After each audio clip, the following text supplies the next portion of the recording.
Industri pariwisata dan ekonomi kreatif Indonesia terus tumbuh sejak terdampak secara signifikan ketika pandemi melanda. Pada kuartal 3 2023, nilai devisa pariwisata Indonesia sudah mencapai 6 miliar US dollar. Sejalan dengan pariwisata Indonesia, sektor ekonomi kreatif juga terus menunjukkan pertumbuhan. Bahkan, ekonomi kreatif menjadi salah satu sektor penyumbang terbesar terhadap PDB nasional. Lantas bagaimana perkembangan dari industri pariwisata dan ekonomi kreatif Indonesia di tahun 2024? Saya akan membahasnya bersama dengan Bapak Sandiaga Salahuddin Uno, Menteri Pariwisata dan Ekonomi Kreatif Indonesia. Bersama saya Puja Lestari, inilah Trade Talk selengkapnya.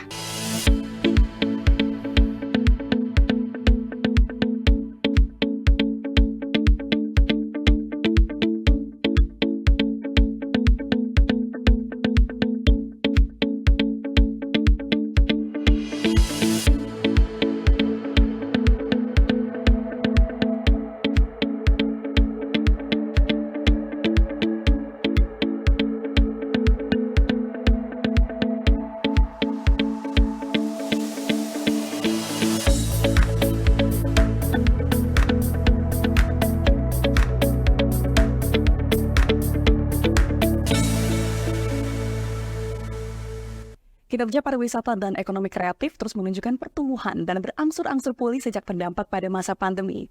Untuk membahasnya lebih lanjut, saat ini saya sudah bersama dengan Bapak Sandiaga Salahuddin Uno, Menteri Pariwisata dan Ekonomi Kreatif. Terima kasih Pak Sandi sudah bergabung bersama kami di Trade Talk. Apa kabar Pak Sandi hari ini? Alhamdulillah, wa syukurillah, mengucap syukur Mbak Puja dan teman-teman Trade Talk.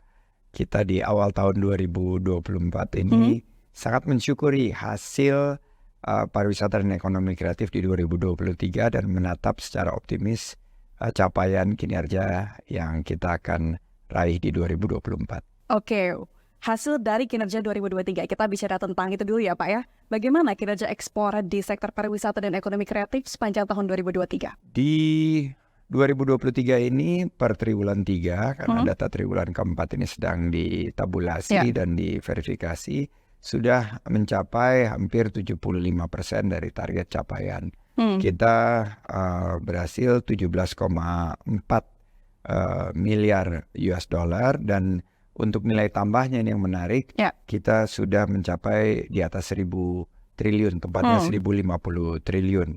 Nah, di tahun 2024, ekspor produk ekonomi kreatif kita targetkan 27,5 miliar US dollar. Dan nilai tambah produk aircraftnya, ekonomi kreatif ini sekitar 1.347 triliun yang menempatkan sekitar 8% dari PDB kita dan menempatkan Indonesia menjadi negara dengan kontribusi sektor ekonomi kreatif terbesar ketiga di dunia setelah Amerika dan Korea. Jadi ini capaian sangat luar biasa dan saya sangat bersyukur dan berterima kasih kepada seluruh stakeholders, terutama para pelaku ekonomi kreatif di level UMKM yang menyumbangkan begitu banyak kontribusi terhadap capaian ini. Oke, tadi Pak Sandi menyebut Indonesia di top 3 ya Pak ya untuk kontribusi ekspor terhadap PDB nasional. Nah, sejauh ini apa Pak Sandi tantangan utama dalam mengoptimalkan ekspor di sektor parekraf ini? Mungkin dari tantangan domestiknya apa dan secara global ada tantangan lain kah? Ya, pertama saya mesti jelaskan dari 27,5 miliar US dollar yang kita bidik ini, sektor busana atau fashion nomor 1, kedua kria, dan ketiga kuliner. Dan ini kontribusinya hampir mencapai mayoritas dari produk-produk ekonomi kreatif. Dan kalau kita lihat dari 2020-2023 itu naiknya cukup signifikan. 2020 sekitar 18 miliar, 2021 23 miliar, 2022 27 miliar, dan ini kita terus melihat kenaikan yang sangat signifikan. Namun ada beberapa tantangan. Salah satu situasi melambatnya ekonomi global, situasi tingginya suku bunga internasional, juga situasi geopolitik. Kita lihat ada 2 ketegangan yang terjadi di Timur Tengah dan di Rusia Ukraina, tapi juga ada beberapa ketegangan-ketegangan regional seperti Taiwan dan China, juga ada di Laut Cina Selatan dan beberapa kawasan lainnya. Nah, ini jadi memang kawasan kita di Asia ini cukup dinamis, tapi saya sangat optimis bahwa target-target tersebut bisa tercapai. Apalagi ekonomi Indonesia diprediksi masih bertumbuh di atas 5%. Betul. Dan inflasinya terjaga, sehingga lapangan kerja yang diciptakan untuk sektor ekonomi kreatif kami targetkan bisa mencapai hampir 24 juta lapangan kerja.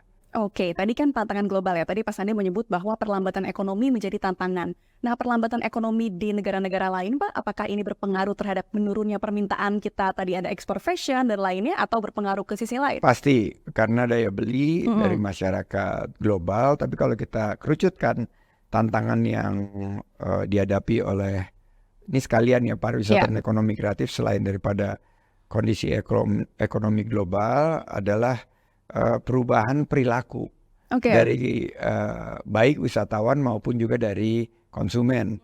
Mereka menyukai produk-produk yang lebih boleh dibilang sebagai ekonomi hijau. Jadi mereka lebih suka yang berkelanjutan, dan tentunya penurunan daya beli masyarakat ini, mereka mencari produk-produk yang lebih nyaman di kantong mereka. Ini kita mesti cari segmentasi daripada produk-produk kita, baik pariwisata maupun ekonomi kreatif. Dan yang kedua, karena ekonomi kreatif ini harus inklusif, pendanaan. Sekarang ini pendanaan yang dibutuhkan di sektor ekonomi kreatif ini harus kita arahkan kepada pendanaan pembiayaan berbasis kekayaan intelektual atau KI. Jadi intellectual properties ini kita harus dorong, bukan hanya dilindungi, bukan hanya disosialisasi, tapi juga harus dimanfaatkan dengan pembiayaan berbasis kekayaan intelektual. Selanjutnya ini teknologi berubah secara cepat. Ada artificial intelligence, ada AI, ada machine learning, ada robotics. Nah, ini bagaimana tidak menghantam lapangan kerja yang diciptakan oleh ekonomi kreatif. Dan terakhir, akses terhadap pasar. Sekarang akses terhadap pasar ini kita dorong melalui digitalisasi. Bagaimana digitalisasi ini bukan hanya opsi, tapi menjadi suatu bidikan secara presisi yang kita harus optimalisasi bagi para pelaku usaha, khususnya yang di bidang UMKM kita. Oke, berarti tantangannya sangat complicated sekali ya Pak Sandi ya. Karena tadi di sisi lain kita harus sustainable, tapi harus bisa ngasih balance untuk harganya yang juga murah. Terus juga tadi ada berbagai tantangan di domestik ya. Tapi tenang, jangan khawatir. Karena walaupun tantangannya cukup kompleks, kita ini di Indonesia dan kami di Kemenparekraf sangat optimis karena kita punya 3C, yaitu inovasi, adaptasi, dan kolaborasi. Bangsa kita ini memiliki kemampuan untuk terus berinovasi, industri kita beradaptasi, dan secara Indonesia Incorporated kita berkolaborasi. Oke, Pak Sandi, tadi kita sudah berbicara bagaimana kita optimis ke depannya, terus tadi juga sangat banyak sekali potensi ekspor kita. Kalau kita mundur sedikit Pak Sandi, ke selama tahun pandemi COVID kemarin, bicara soal ekspor, kalau data dari UNWTO ini kan menunjukkan ada 2,6 triliun US dollar potensi ekspor revenue yang hilang selama 3 tahun pandemi. Apakah hal yang sama juga dihadapi oleh Indonesia? Betul, jadi kalau kita lihat dari beberapa subsektor yang saya sampaikan, itu ada penurunan saat pandemi. Dan ini sebetulnya sejalan dengan juga tren dari pariwisata. Karena tren pariwisata itu kan turun secara drastis di 2020. Tapi yang terjadi adalah peningkatan yang secara pulih lebih cepat dan bangkit lebih kuat. Ini kita mulai rasakan di 2021-2022 dan di 2023 ini dengan kunjungan per akhir Desember yang angkanya mencapai 11,5 juta kunjungan wisatawan mancanegara ini, bukan hanya on track tapi juga over the target. Kita berhasil melampaui batas atas dengan devisa yang kita targetkan melebihi 10,5 miliar US dollar. Jadi apa yang telah kami sampaikan untuk permintaan ekspor masih tetap Amerika, karena Amerika ini menjadi pasar terbesar ekspor kita, ada sekitar 39%, nilainya sekitar 10 miliar US dollar. Setelah itu ada Swiss, Jepang, Tiongkok, dan Singapura. Ini yang harus kita gunakan karena 2,6 triliun yang dari UNWTO ini akan berangsur bisa teralokasi di 3-5 tahun ke depan. Oke, berarti bisa dikatakan kalau industri pariwisata ekonomi kreatif sudah pulih sepenuhnya, Pak Sandi? Jadi untuk wisatawan mancanegara ke Indonesia kita sudah mencapai angka sekitar 70-an% kepulihannya. Kalau wisata Nusantara sudah 100%, Sudah malah 100%, sudah ya. melewati. Kalau ekonomi kreatif kita justru di tengah-tengah pandemi ini kita mengakselerasi sehingga posisi Indonesia di mata dunia Ya. justru berhasil tembus 3 besar ekonomi kreatif, kontribusinya terhadap PDB Ya. itu di masa-masa pandemi. Jadi ini Oke. pandemi yang menghasilkan suatu justru sinergi bagi setiap subsektor-subsektor yang ada di ekonomi kreatif Ya. yang jumlahnya 17 subsektor. Sandi menyebut kalau ekonomi, maksud kami wisatawan domestik sudah on track ya, sudah pulih. Tapi tadi wisatawan mancanegara masih 70%. Nah, kalau sekarang fokus utama pemerintah agar 70% itu jadi 100% atau over the target pemulihan, apa saja yang dilakukan? Pertama di tahun 2024-2025 ini kita harus pulihkan jumlah penerbangan. Jumlah penerbangan. Sekarang jumlah penerbangan kita, jumlah pesawat di Indonesia saat 2023 akhir ini baru 400 pesawat. Sedangkan di 2019 sebelum pandemi pernah mencapai angka di atas 700 pesawat. Ya. Berarti kita harus tambah jumlah pesawat, meningkatkan jumlah penerbangan dan ketersediaan kursi. Sehingga wisatawan Nusantara dan wisatawan mancanegara bisa mencapai target yang sudah dicanangkan oleh pemerintah, yaitu sekitar 14-15 juta wisatawan mancanegara dan 1,2-1,5 miliar pergerakan wisatawan Nusantara. Yang kedua, fokus kita adalah menyasar kepada target-target pasar yang sangat potensi seperti Australia, India, Asia Utara, Tiongkok, Korea, Jepang, maupun pasar-pasar yang selama ini sangat bisa kita andalkan, yaitu pasar Eropa dan juga pasar dari Amerika. Nah, yang menarik, yang belum terlalu kita sentuh itu adalah Timur Tengah dan Afrika. Ini juga memberikan potensi pariwisata yang sangat meningkat. Jadi saya sangat optimis jika kita berpikir secara dinamis dan strategis, maka 2024 capaian dari pariwisata dan ekonomi kreatif juga akan melampaui target yang telah disampaikan. Oke, nah tadi bicara tentang wisatawan mancanegara, Pak Sandi, kan ada wacana kalau pemerintah akan membebaskan visa untuk 20 negara lain. Nah, itu bagaimana sekarang progresnya? Ya, sekarang kan kita lihat bahwa kondisi ekonomi global masih dibilang ada ancaman pelambatan dan tantangan juga yang kita harapkan bisa kita atasi adalah jumlah penerbangan. Nah, bagaimana caranya menarik wisatawan yang berkualitas dan berkelanjutan yang tinggalnya lebih lama di Indonesia, yang dampak terhadap ekonomi lokalnya lebih besar, adalah mereka yang berkualitas dan berkelanjutan. Salah satu yang menjadi harapan dari para wisatawan yang masuk ke dalam kategori ini adalah kemudahan dalam berwisata, yaitu dengan memberikan bebas visa.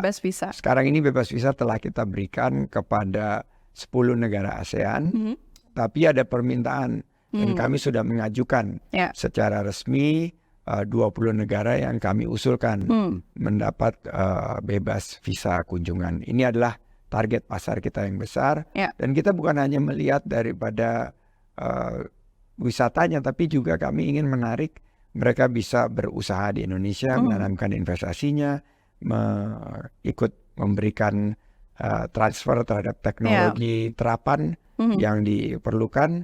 Dan kami melihat bahwa di 2022 sudah ada minat yang banyak sekali untuk digital nomads atau wisatawan jangka panjang ini untuk tinggal dan berkegiatan di ekonomi kreatif yang kita harapkan akan memberikan peningkatan kontribusi sampai 40% di 2030. Dan ini tentunya perlu inovasi, perlu kreativitas, dan perlu juga adaptasi daripada industri dalam bingkai teknologi dan infrastruktur agar kolaborasi bisa kita capai. Jadi bukan hanya bebas visanya aja yang kita berikan, tapi juga dampak secara keseluruhan. Oke. Ini artinya memperluas, membuka akses masuk, tapi juga make sure kalau misalkan wisatawan ini stay long ya Pak ya di Indonesia. Betul sekali. Oke, nah berbicara tentang ekspor lagi Pak Sandi, di Amerika Serikat ini kan perjalanan wisata menjadi penyumbang ekspor ketiga, hanya tertinggal dari perdagangan barang dan industri. Kalau di Indonesia saat ini posisinya bagaimana? Untuk kita yang paling leading itu adalah tentunya transportasi dan penyediaan akomodasi dan juga makanan dan minuman. Kalau kita bedah ekonomi Indonesia, karena ini trade talk, ternyata ekonomi Indonesia itu didominasi oleh konsumsi. Iya, betul. Dan konsumsi rumah tangga salah satunya juga elemen yang masuk ke dalam boleh dibilang industri healing. Jadi sekarang healing ini bukan lagi sebagai kebutuhan tersier atau kebutuhan yang tidak terlalu diprioritaskan, tapi justru apalagi generasi Z dan milenial ini kebutuhan healing mereka ini bisa setiap 2 bulan sekali, ada yang tiap bulan malah. Nah ini yang kita harus dorong. Nah kalau saya melihat bahwa di fashion, kriya dan kuliner ini atau busana, kerajinan tangan dan industri makanan dan minuman ini sudah kita maksimalkan. Tapi yang belum, ini yang kita akan dorong adalah produk aircraft yang non barang seperti film, musik, animasi, video, aplikasi, juga games. Ini ingin kita dorong agar kita bisa menjadi epicentrum daripada industri game, karena ada 120 juta gamer yang ada di Indonesia tapi masih menjadi penikmat game-game asing, belum merasakan penetrasi daripada game-game lokal. Jadi inilah yang mudah-mudahan kami bisa atasi dengan perubahan teknologi yang sangat cepat.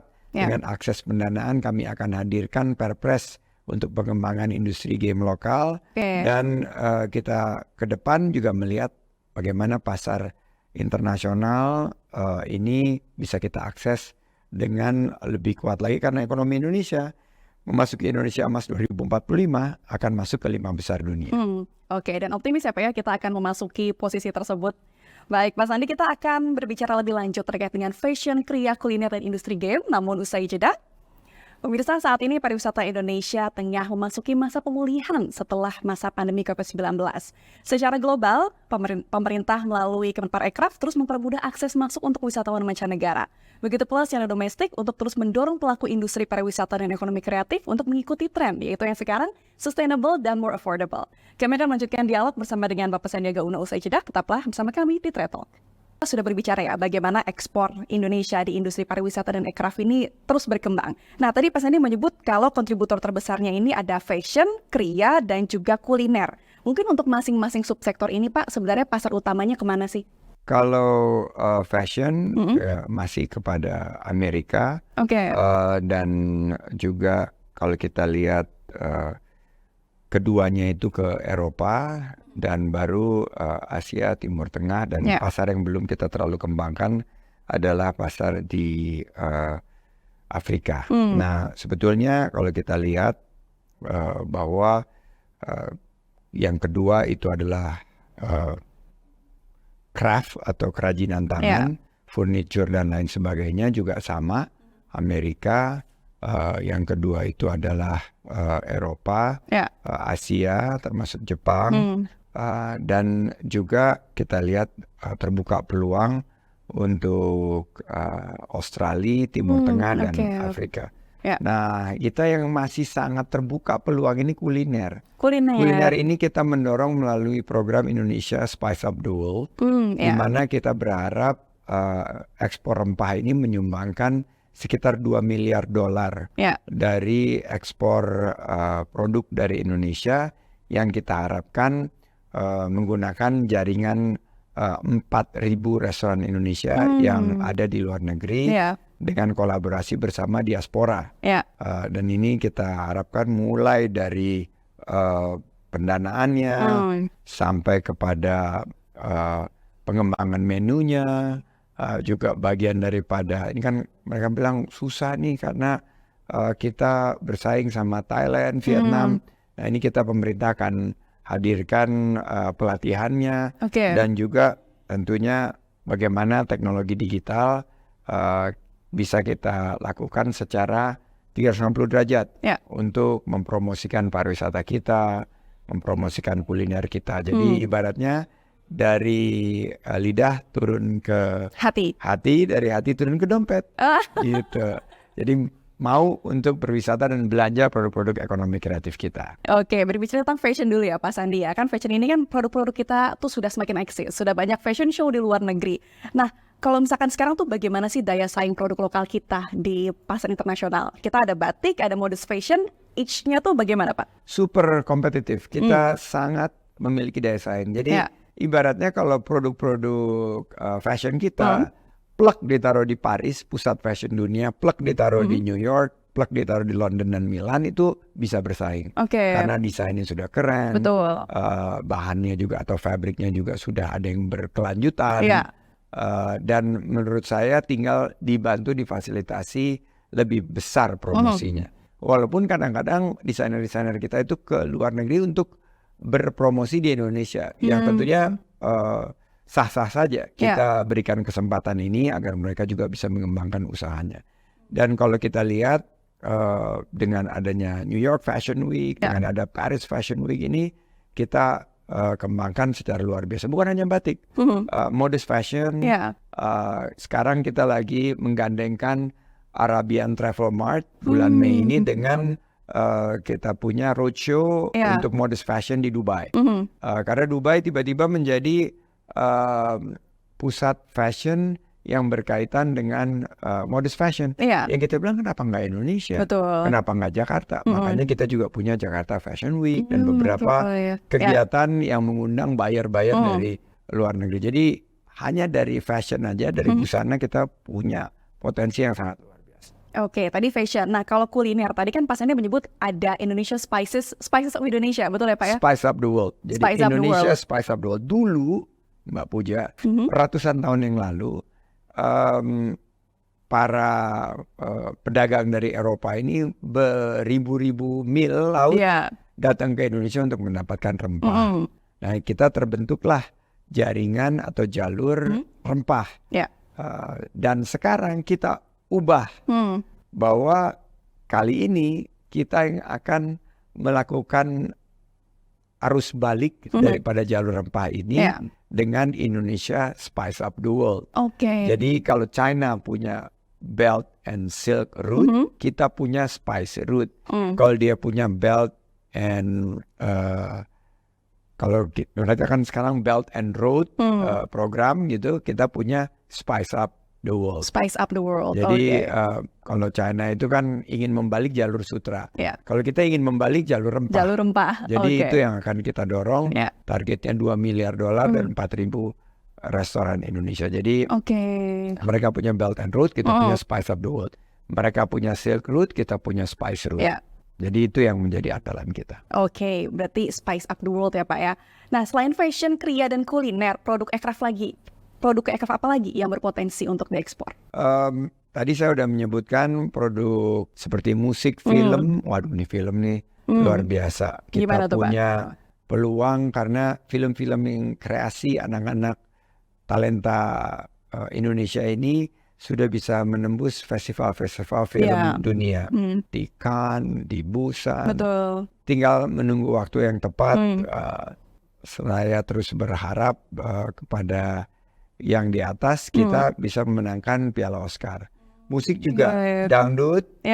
Jadi kalau Amerika punya Hollywood, Korea punya drakor, kan kita punya drakor, drama-drama horor. Nah, kalau Amerika punya jazz music, Korea punya K-pop, kita punya D-pop. D-pop, apa tuh? Dangdut koplo. Dangdut koplo. Jadi dangdut ini sudah digemari sampai ke Turki dan secara resmi di Korea untuk pemanasan tim voli putrinya sebagai penghormatan untuk Megawati sudah banyak menggunakan lagu dangdut untuk pelemasan dari sebelum pertandingan. Jadi produk-produk ini juga sangat mendunia, dangdut, game. Ini kita juga ingin menguasai dari sektor game-game lokal yang bisa kita promosikan ke luar negeri, arsitektur, desain, produk-produk yang berkaitan dengan kearifan lokal kita, ini bisa kita dorong menjadi kekuatan ekonomi kreatif kita di tatanan global. Bicara tentang tantangan Pak Sandi, apa kendala utama yang dihadapi para pelaku ekonomi dalam negeri, pelaku ekraf di subsektor tadi, film, musik, dan juga game? Pendanaan.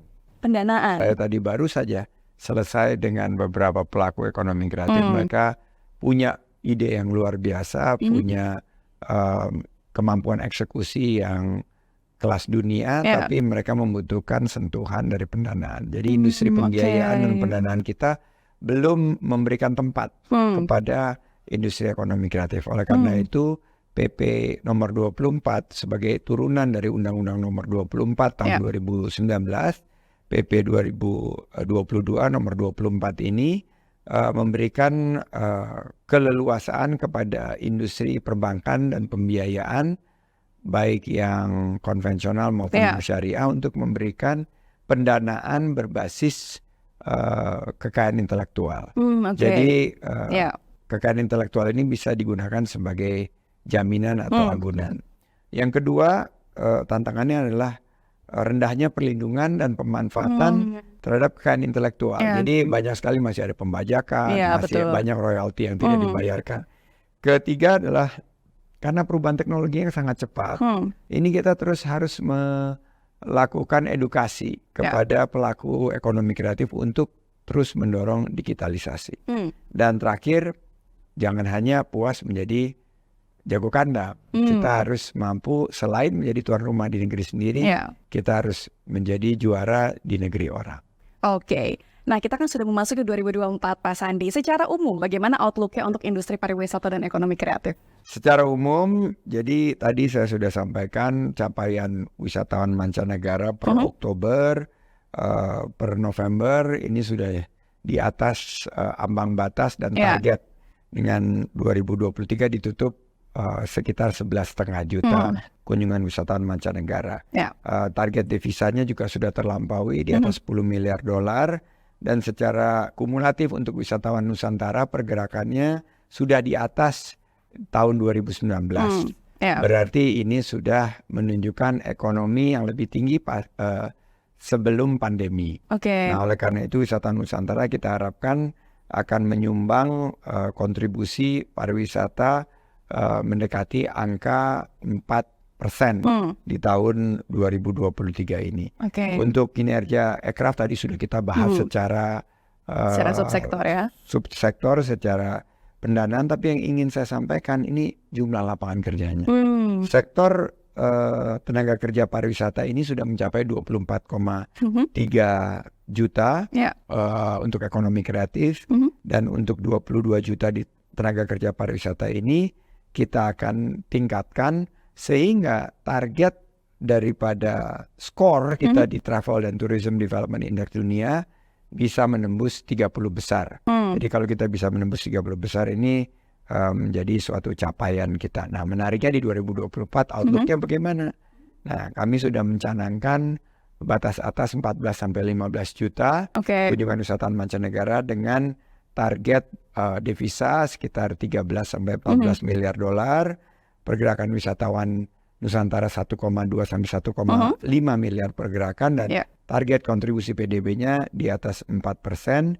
Sementara ekraf dengan posisi 3 besar dunia ini target nilai tambahnya 1.350 triliun kurang lebih, dengan ekspor 27,5 miliar US dollar, dan jumlah tenaga kerja secara kumulatif itu bisa di angka 47 juta tenaga kerja. Dan terakhir investasi, karena kita juga ingin menarik lebih banyak investasi. Walaupun sekarang PR-nya PMDN ini lebih besar daripada penanaman modal asing, tapi di tahun 2023 kita sudah mencapai semester pertama 23,7 triliun atau sekitar total 1,6 miliar US dollar. Di 2024 kita harapkan bisa meningkat 20 sampai 24% dengan penanaman modal asing yang bisa kita tingkatkan mencapai hampir 50-50 atau 50-50 dengan penanaman modal dalam negeri.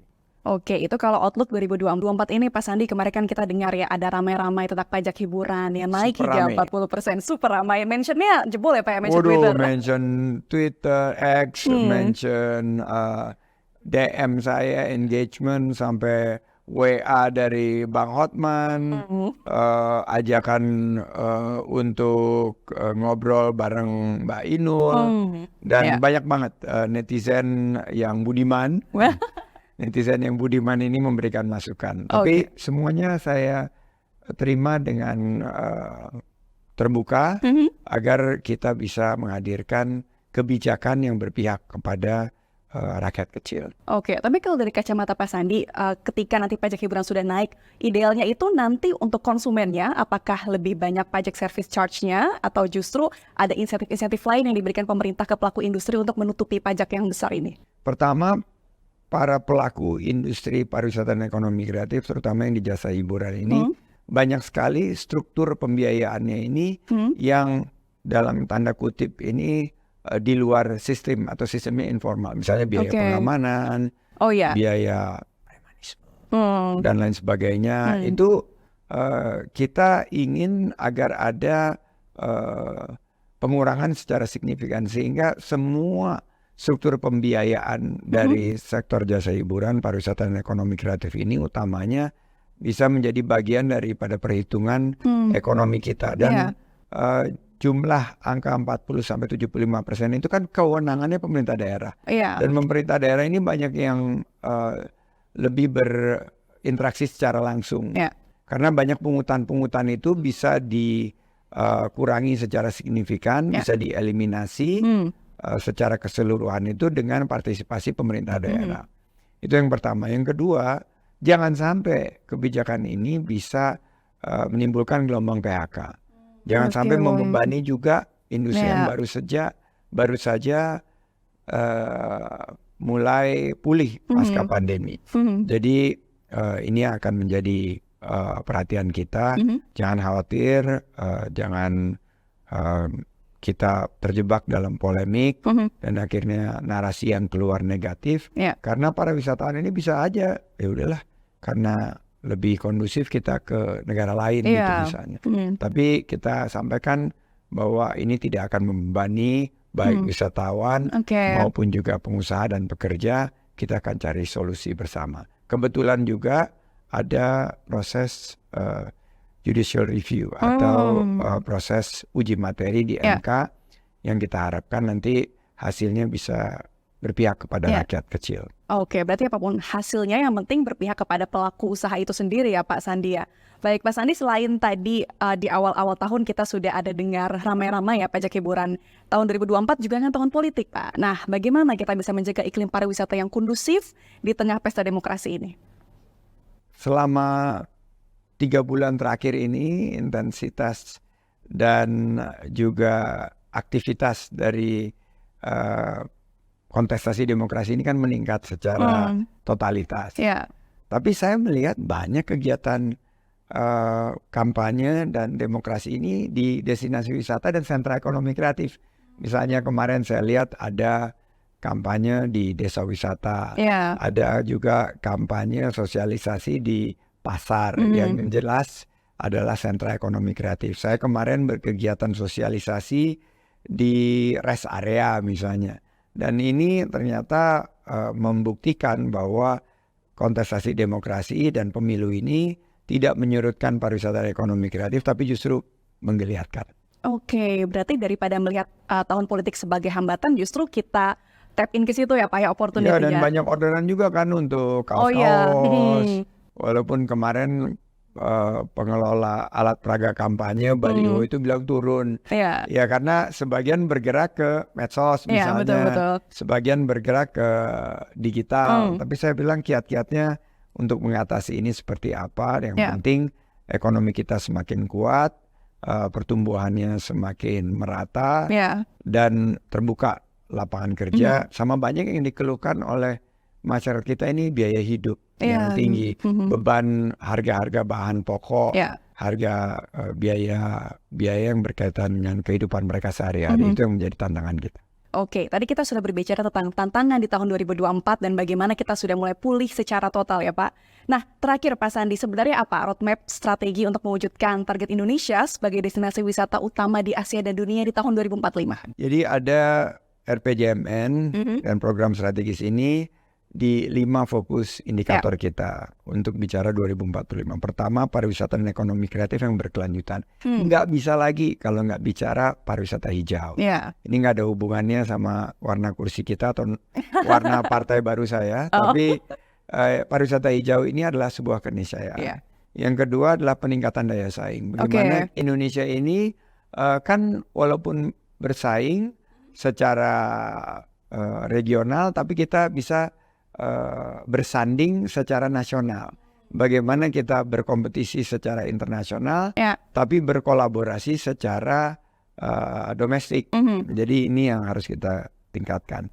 Ketiga, penciptaan nilai tambah juga. Jangan hanya banyak-banyakan jumlah wisatawan, jual produk ekonomi kreatif yang tertinggi, tapi justru bagaimana kualitasnya, lama mereka tinggalnya, pengalamannya seperti apa. Bagaimana mereka juga bisa berdampak kepada ekonomi lokal. Terus transformasi digitalnya sebagai bagian daripada transformasi digital nasional dan peningkatan produktivitas. Saya melihat bahwa strategi ini sektor parekraf kita harus yang produktif, inklusif, dan berkelanjutan dengan beberapa program utama menurut saya, desa wisata, penguatan rantai pasok, pembangunan destinasi super prioritas, event ini yang akan kita kembangkan ke depan, event-event berkelas dunia seperti konser, tapi bukan hanya konser Coldplay dan lain sebagainya, tapi konser-konser pemusik kita, upskilling, reskilling, dan new skilling